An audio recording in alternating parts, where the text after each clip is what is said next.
Press conference में। 264th Rajya Sabha sitting 264वां Rajya Sabha का session 27 तारीख से शुरू हुई और जितना भी बिजनेस है आप सबको जानकारी है, इसलिए मैं टेक्निकली दोबारा ब्रीफिंग करके समय नहीं लूँगा। मुझे सिर्फ इतना ही कहना है क्योंकि यह 18वीं लोकसभा का पहला विशेष सत्र है और इस विशेष सत्र में नियम के मुताबिक, परंपरा के मुताबिक जो जो होना था पूरा काम संपन्न हो गया है। नए मेंबर्स ओथ लेने के बाद अपने अपने तरीके से सदन में मौजूद रहे और पार्टिसिपेशंस किया। नए अध्यक्ष का चयन हुआ और फिर माननीय राष्ट्रपति जी का अभिभाषण दोनों सदनों को हुआ। फिर उसका रिप्लाई करके आज माननीय प्रधानमंत्री जी ने राज्यसभा में माननीय राष्ट्रपति महोदय का जो उद्बोधन हुआ उसका धन्यवाद प्रस्ताव पर अपना रिप्लाई दिया है। सिर्फ दो चार इशू है जिसमें मैं प्रतिक्रिया देना चाहूँगा। एक तो जब ओथ एंड एफर्मेशन होते हैं तो ये एक संवैधानिक प्रक्रिया है, इसमें तो राजनीति का तो कोई गुंजाइश ही नहीं है। पहली बार 6 जो शपथ दिलाने होते हैं, एक स्पीकर प्रोटेम और अन्य 5 सीनियर, टोटल 6 थे। 6 में से हमने आधा आधा किया, 3 विपक्ष के तरफ से और 3 अपने सरकार के जो जितना भी हमारे एनडीए के पार्टी से उसके तरफ से। तो उसमें विपक्ष के 3 लोग सहयोग नहीं किया। हमने इशू नहीं बनाए, उन्होंने सहयोग नहीं किया, लेकिन आमतौर पर ऐसा नहीं किया जाता है। इसमें कोई बिजनेस चलाना नहीं है, एक शपथ दिलाने का प्रक्रिया है।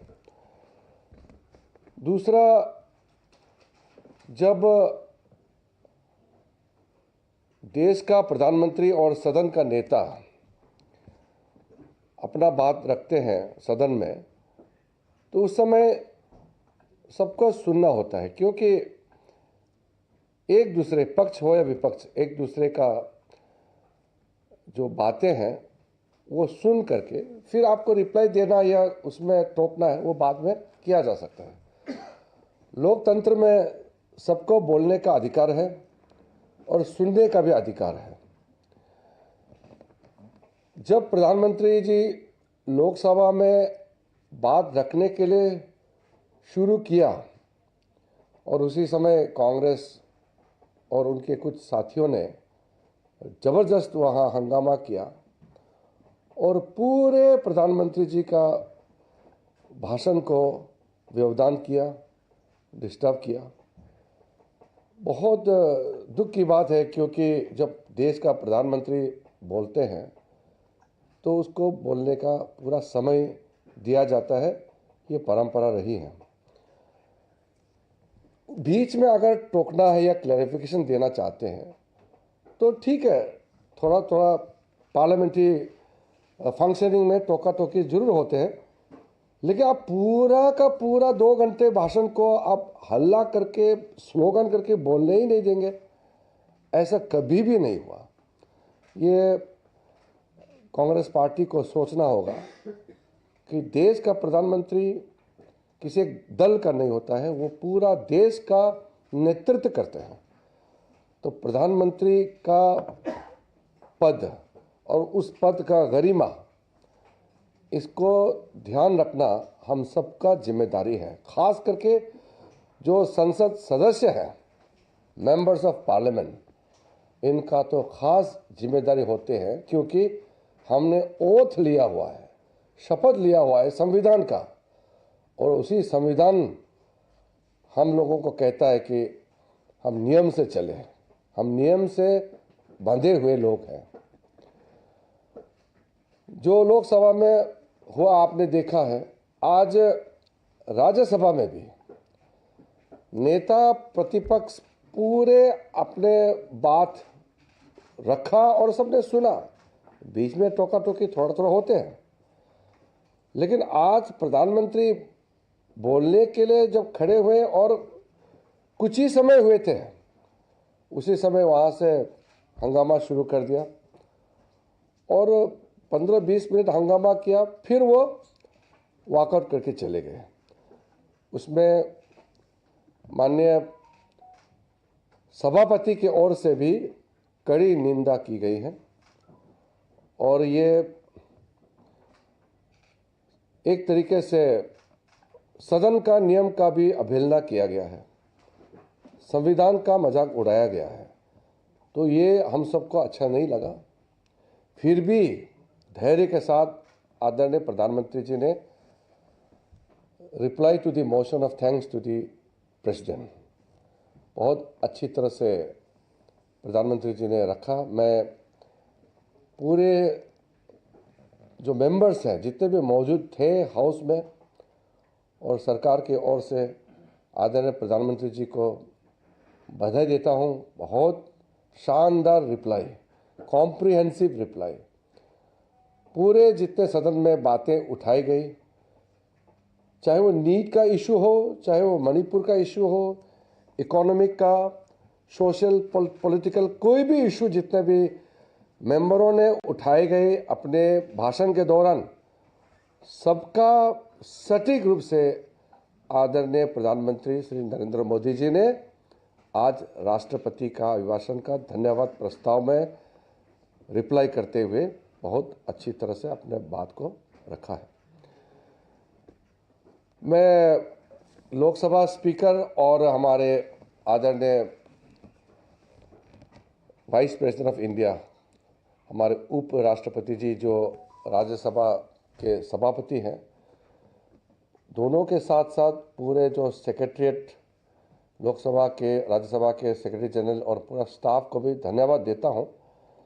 बहुत अच्छी तरह से ये पहला सेशन 18th लोकसभा का और 264th सेशन राज्यसभा का चलाने में हमारे संसदीय कार्य मंत्रालय के हमारे दोनों साथी मंत्री अर्जुन मेघवाल जी जो लोकसभा को देखते हैं, एल मुरुगन जी जो राज्यसभा को देखते हैं, हमारा secretary ministry of parliamentary affairs Narula ji, हमारा एडिशनल सेक्रेटरी साहब, सीनियर जितने भी अधिकारी, हम लोग जो एक टीम काम किया है। मुझे पार्लियामेंट्री अफेयर्स मंत्रालय का जिम्मेदारी मिलने का साथ साथ जिस तरीके से हमारे सीनियर ऑफिसर्स और टीम, हमारे दोनों साथी ने जो सहयोग दिया है, मुझे इस सत्र में कोई कमी, किसी चीज़ का दिक्कत होने का, महसूस होने का कोई अवसर नहीं मिला। बहुत अच्छी तरह से हाउस चलाने में हम लोग सब मिलकर के हम लोग ने अपना दायित्व निभाया है और मीडिया के ओर से भी मैं मानता हूं कि बहुत अच्छा कवरेज, या जिस तरीके से आप लोगों ने अपना फोर्थ पिलर ऑफ डेमोक्रेसी, ये चौथी स्तंभ है, आप लोगों ने बहुत अच्छी तरह से जो मीडिया का रोल है आप लोग ने निभाया। तो ये एक औपचारिक और पारंपरिक दृष्टि से आज सदन बंद होने के बाद आपसे मिलने का छोटा सा ये कार्यक्रम था। आप सबको मैं फिर से धन्यवाद देना चाहता हूँ। कुछ होगा शुरू हुआ सदन और प्रोटेम स्पीकर के चुनाव से लेकर और अभिभाषण पर धन्यवाद प्रस्ताव पर प्रधानमंत्री नरेंद्र मोदी के जवाब तक, तो देखा कि विपक्ष ने टकराव का कोई मौका नहीं छोड़ा है और एक रास्ता तलाश रहे टकराव का। तो फिर इस आगे की राह इस तरह ऐसे देखते हैं, क्या आगे विपक्ष सबक लेगा या फिर कोई बातचीत होगी कि इस तरह का रवैया ना अपना? देखिए, हमने पहले भी कहा, हम संविधान से बंधे हुए हैं और नियम और परंपरा से हम आगे सदन भी चलाएंगे और सरकार भी हम चलाएंगे, देश का सेवा करते रहेंगे। विपक्ष जो है अगर सकारात्मक भूमिका निभाते हैं तो हम सब के लिए बहुत अच्छी बात होगा कि मिल करके देश चलाएंगे। हमने शुरू में कहा कि सदन में पक्ष और विपक्ष होते हैं, दोनों तालमेल होना चाहिए। एक दूसरे के विरोध जो भी बात करते हैं या पॉलिसी को क्रिटिसाइज करता है वो लोकतंत्र में तो होता ही है, लेकिन इसका मतलब ये नहीं कि आप सदन चलने नहीं देंगे। ये एक नई परंपरा कांग्रेस पार्टी ने शुरू किया है, जितना भी बोलना चाहता है आपको अधिकार दिया गया है, समय तय है, पूरा बोल सकते हैं, बोलने में तो कोई रुकावट है नहीं, लेकिन सदन को चलने नहीं देंगे ये हो नहीं सकता है, क्योंकि देश को सेवा करना है। पार्लियामेंट बंद रहेगा तो देश का सेवा कैसे करेंगे? इसलिए पार्लियामेंट को कोई बंद नहीं कर सकता है। कोई आदमी कितना भी बड़ा क्यों ना हो, देश से बड़ा नहीं है, संविधान से बड़ा नहीं है। इसलिए पार्लियामेंट को जबरदस्ती रोकने का कोशिश करेगा तो ये हो नहीं सकता है। पार्लियामेंट चलते रहेगा सुचारू रूप से, लेकिन हम हमेशा अपील करेंगे ऑपोजिशन पार्टी को कि आपको ऑपोजिशन में हमने नहीं बिठाया है, ये देश का जनता ने आपको ऑपोजिशन में बिठाया है, आपका भी रोल है। और हम अपने मर्जी से सरकार में नहीं आया।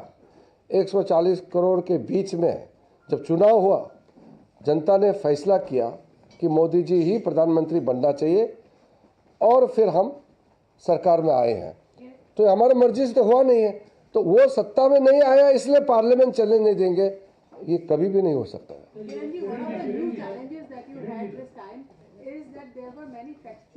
Factually wrong statements that were made by the opposition, as you had claimed. But how will you counter that? Because this is a strategy that seems okay with the opposition, and I think they are going to continue with that. This is obviously a new challenge that you are. First of all, the Congress strategy to create disruptions and create obstacle in running the House, I will be very open and categorical that even if they want to stall the parliament, we will continue to run the parliament as per rules and regulation. If they lie on the floor of the House, if they mislead the people or the honorable members, then we have mechanism in forms of rules and regulations. When the leader of opposition in the Lok Sabha kept on lying with regards to many things, including figures, facts and issues, the notice has been put to the Honorable Speaker, and we have requested Honorable Speaker to take appropriate action. We are waiting for the action. This applies to everybody. No member is above the chair, above the rule. So nobody can expect to escape. There is no, a special privilege for anybody just because somebody comes from a privileged family. Everybody is equal and honorable member of the House. So if anybody wants to misuse his position by misleading the House, they will not easily get away. Rule will catch them. Prime Minister has made a comprehensive statement. एक बोलो एक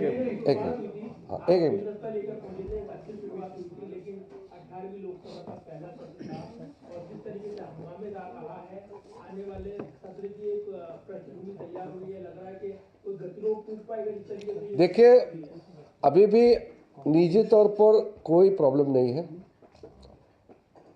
मैं शुरू में प्रमुख विपक्ष के नेताओं से मिले और अभी भी मिलते हैं, वो सब भी मुझे बहुत अच्छी तरह से ग्रीटिंग्स किया और प्लेजेंटरीज एक्सचेंज भी करते हैं।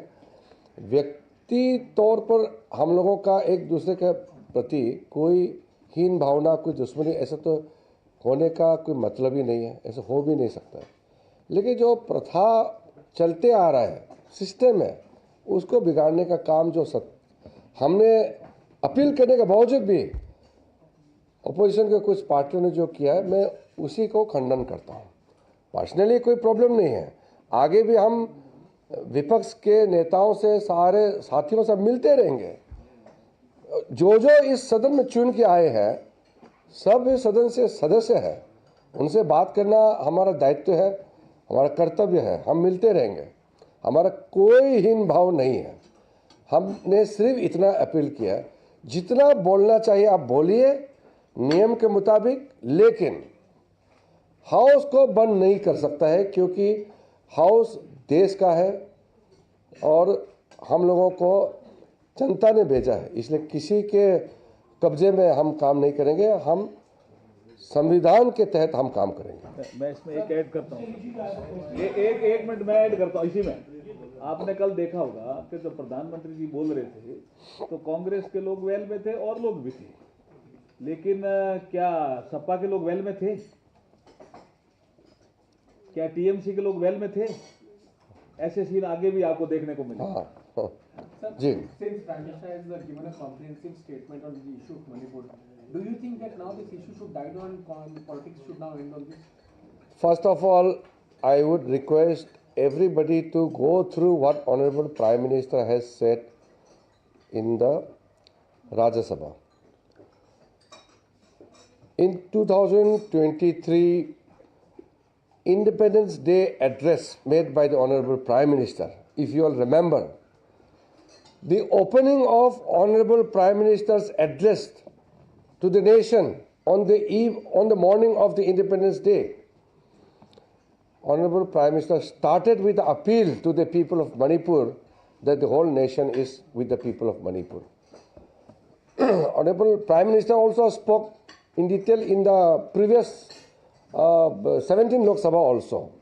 So please go through what Honorable Prime Minister has in detail said about Manipur. One day discussion. नहीं वो तो बताइए। Sir, I'm from Hindustan Times. Ji. Sir, in the last 2 days, whatever has happened in the Lok Sabha, especially, there is a condemnation proposal which has been passed in the House. Remarks have been expunged by the Lok Sabha Speaker. Sir, you say that it's more action, you have requested for more action. I want to ask you, sir, under the rules and procedures of the Parliament, what action should be and can be taken against the errant MP? Action will follow as per the rule under which the notice or appeal has been made. So if you see the provisions of the rules 115, then the Honorable Speaker will give direction to the member to furnish the detail as to why and under what circumstances he has misled the House, and he must either substantiate it or apology or whatever is necessary. Or there are other means. If he fails to do anything, then Honorable Speaker may refer the matter to the Privilege Committee. So these are options. I can't speak on behalf of Honorable Speaker. I can only make an appeal on behalf of the government or on behalf of the members from our party.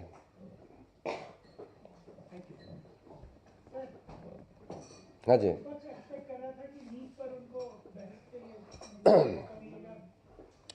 देखिए, फिर मैं आपको एक बात बता रहा हूँ। राष्ट्रपति का अभिभाषण पर जो चर्चा है वो बहुत ही व्यापक और पर्याप्त है।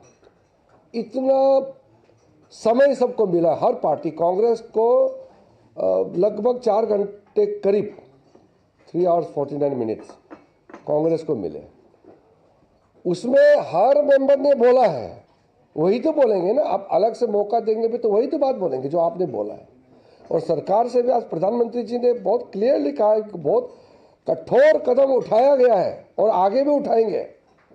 इस तरह का जो बच्चों का भविष्य के साथ खिलवाड़ करने वालों के खिलाफ सख्त से सख्त कार्रवाई करेंगे और ऐसा ना हो उसके लिए भी और कठोर कदम उठाएंगे। प्रधानमंत्री जी ने आश्वासन दिया है और कदम भी ऑलरेडी उठा रहे हैं। उसमें एक कानून भी पारित हो चुके हैं। अब इस कानून के तहत आगे भी कार्रवाई करेंगे। प्रॉब्लम क्या है कि आपको बोलने के लिए समय देता है, उस समय में आप नहीं बोलते हैं, फिर बाहर में जाके बोलते हैं कि बोलने के लिए समय नहीं देते हैं। इतना प्रॉब्लम ये लोग मिसलीड करते हैं कि रूल में आपका पास पूरा सुविधा है।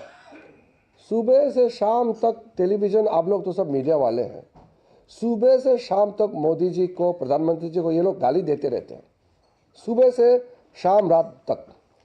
और वो लोग फिर बोलते हैं कि बोलने का आज़ादी नहीं है। बोलने की आज़ादी नहीं है। आप सोच के देखिए, ऐसे लोगों का आप कैसे और किस तरीके से ठीक किया जा सकता है, आप लोग भी सोचिए, मीडिया वाले भी। मैं संतोष पाठक हूँ आईएनएस से। जिस तरह से हमने 17वीं लोकसभा में देखा और राज्यसभा में जिस तरह से देखा, 18वीं लोकसभा का ये पहला सत्र था, आगे बजट सेशन आने वाला है। आपने विपक्ष के नेताओं से अपील की, खुद मुलाकात करने की गए, लेकिन फिर भी उनका रवैया संदर्भ में सब लोगों ने देखा। आगे आने वाले सत्रों के लिए, खासतौर से जो अगला बजट सत्र आएगा, तो क्या उम्मीद और क्या अपील विपक्ष के नेताओं से? नहीं, आपका सवाल बहुत बढ़िया है। मैं उसमें एक और जुड़ के बात बताना चाहता हूँ। हम लोग सब अभी सीनियर हो गए हैं, तो काफ़ी एमपी से हम लोग का इंटरेक्शन पहले भी हुई है, आज के समय में भी हो रहे हैं। एक बात है जो आप लोगों को भी पता है, जो नए एमपीस है, जो नए नए चुन के आते हैं, वो सबसे पहले पार्लियामेंट में जब घुसते हैं तो वो डिबेट एंड डिस्कशन सुनना चाहते हैं ताकि कुछ सीखें। तुरंत कोई एक्सपर्ट होकर नहीं आते हैं। हम लोग जब पार्लियामेंट में आए थे तो अटल जी, आडवाणी जी, जॉर्ज फर्नांडिस साहब, मुलायम सिंह जी, प्रणब मुखर्जी, कई सीनियर्स, सुषमा स्वराज जी, अरुण जेटली जी, हम लोग से जो सीनियर थे, हम लोग कम से कम 2-3 महीने तक तो हम लोग चुपचाप देखते रहे और सीखते रहे कि हमारे सीनियर्स कैसे परफॉर्म करते हैं, कैसे बोलते हैं, बोलने का तरीका क्या है, इफेक्टिव प्रेजेंटेशन रूल के तहत कैसे हम पार्लियामेंट में अपना बात रख सकते हैं, ये सब सीखते हैं। यहाँ तो पार्लियामेंट शुरू होने से पहले ही हंगामा सिखा रहे हैं कांग्रेस पार्टी नए एमपीओ को। तो नए एमपी कैसे सीखेंगे? संसदीय परंपरा में बहुत नियम नीति को फॉलो करना अत्यंत आवश्यक होता है। इसलिए ये जो नए एमपी लोग मेरे पास बहुत आए, मुझे पूछता है कि सर ये पार्लियामेंट का क्या हमेशा ऐसे होते रहेगा क्या? हम लोग कब अच्छा डिबेट सुनने को मिलेंगे, कब हम लोगों को भी अच्छा से बोलने का मौका मिलेगा? तो मैंने कहा कि हम लोग सरकार पूरा फ्लोर आपके लिए हम लोग खुला छोड़ेंगे, नियम तहत जितना बोलना आप बोल सकते हैं। लेकिन कांग्रेस पार्टी और 1-2 लोग हैं, उन्होंने ठान लिया कि पार्लियामेंट चलने नहीं देंगे। उससे बहुत नुकसान हो रहा है, खास करके हमारे जो नए मेंबर्स ऑफ पार्लियामेंट हैं उनको तो बहुत बड़ा नुकसान हो रहा है, देश को भी नुकसान हो रहा है, और हमारा महान भारत का संसदीय परंपरा है उसको भी चोट पहुंचाया है कांग्रेस पार्टी ने। कांग्रेस के कि बीजेपी के? एक मिनट, एक सवाल मेरा है। इस जो 18th लोकसभा में सत्र में ये देखा गया कि विपक्ष का जो मोडस ऑपरेंडी है नैरेटिव बिल्डिंग है, तो आप उसको जब अगला सत्र आएगा तो वो उससे भी ज्यादा और नैरेटिव खड़े करेंगे, उसका काउंटर क्या आप लोग की स्ट्रैटेजी होगी? देखिए, देश को गुमराह करने के लिए और पार्लियामेंट को नुकसान पहुंचाने के लिए कोई भी जो टैक्टिक्स होगा, कोई भी नैरेटिव्स होगा, वो चलेगा नहीं। वो सिर्फ एक दिन के लिए होते हैं, एक हेडलाइन बनाने के लिए होते हैं। देश को लंबा रास्ता और लंबा विजन और प्लानिंग चाहिए। ये जो एक दिन के हेडलाइंस प्राप्त करने के लिए कांग्रेस पार्टी का जो स्ट्रेटेजी है, जो हरकतें हैं, वो लंबा नहीं चल सकता है। ये देश एक्सेप्ट नहीं करेगा। किरण जी, तो जो एमपीज आपके पास आ रहे हैं, जी, जो एमपीज आपके पास आ रहे हैं, वो क्या कांग्रेस पार्टी के भी हैं जो कहते हैं? मेरे पास जितने एमपीस आए हैं उसमें कांग्रेस के भी 4-5 लोग हैं, लेकिन अन्य छोटे छोटे पार्टी के एमपी, जिसके पार्टी के 1-2 एमपीस होते हैं, वो बहुत दुखी हैं, वो भी आए हैं। अपने पार्टी के लोग भी आए हैं कि बहुत उम्मीद के साथ पहला दिन पार्लियामेंट आया, लेकिन हंगामा देखने को मिला पहले ही दिन। तो ये चीज़ जो है कांग्रेस पार्टी को सोचना होगा कि हम इस तरह का हरकतें करके कैसे हम देश का भलाई कर रहे हैं, ये कांग्रेस पार्टी को सोचना होगा। किरण जी, मैं संदीप बोल रहा हूँ वर्तमान न्यूज़पेपर से। मेरा क्वेश्चन है, ये जो सेशन है ये क्या कंटिन्यू करेंगे या प्रोडक्ट होगा, और कब से बजट? ये आज नहीं, दोनों, कल लोकसभा का भी एडजॉर्न साइनेदय किया है, आज राज्यसभा का भी एडजॉर्न किया गया है साइनेदय। अभी हम इसको कैबिनेट में ले जाएंगे, और क्योंकि साइनेदय हो गए हैं तो हमको नया सत्र बुलाना होगा।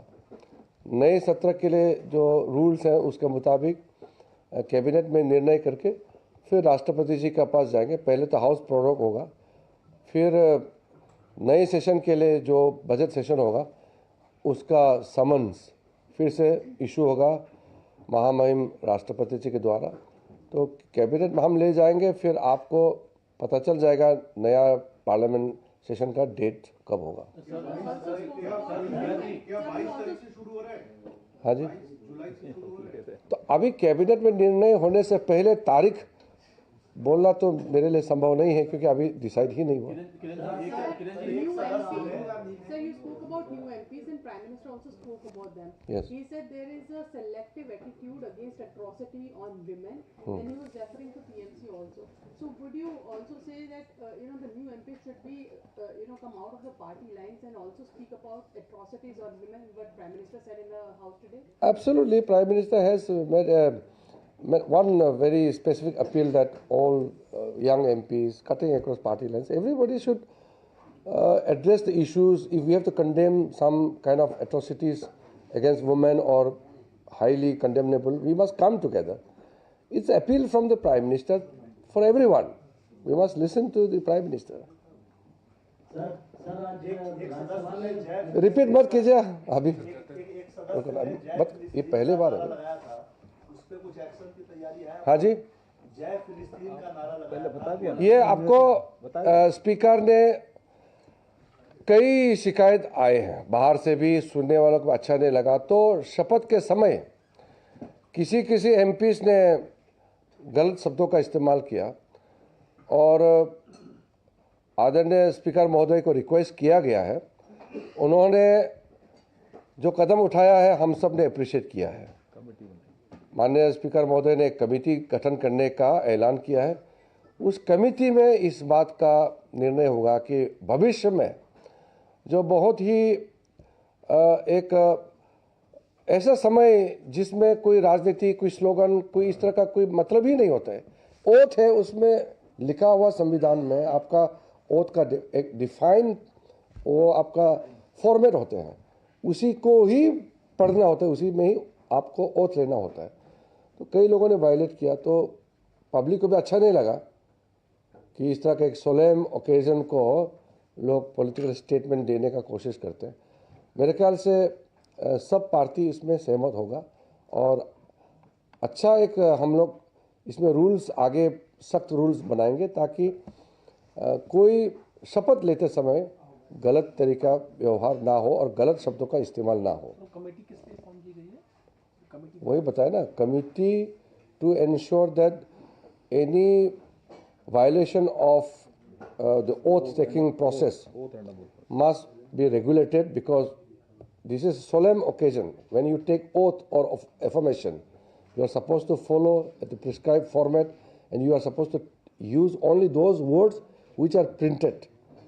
So House has agreed with Honorable Speaker to constitute a committee to ensure discipline in the future. Sir Meghwal ji ये भी बता रहे थे कि कल कांग्रेस के लोग ही सिर्फ वेल में थे, बाकी लोग नहीं थे। कुछ लोग नहीं थे। हाँ, तो क्या नहीं, वो तो जो इंडी अलायंस ये लोग कहते हैं, क्या आप कांग्रेस नहीं, वो तो आपने कहा ना विपक्ष एक है। सीधा प्रसारण आप संसद भवन से देख रहे थे। संसदीय कार्य मंत्री किरेन रिजिजू ये प्रेस वार्ता कर रहे हैं और खासतौर पर ये जो स्पेशल सिटिंग थी, ये जो विशेष बैठक थी लोकसभा और राज्यसभा की, जिसके अब साइनड आए यानी कि 17वां हो चुका है, उसके बारे में जानकारी दे रहे थे कि क्या कुछ इस दौरान हुआ।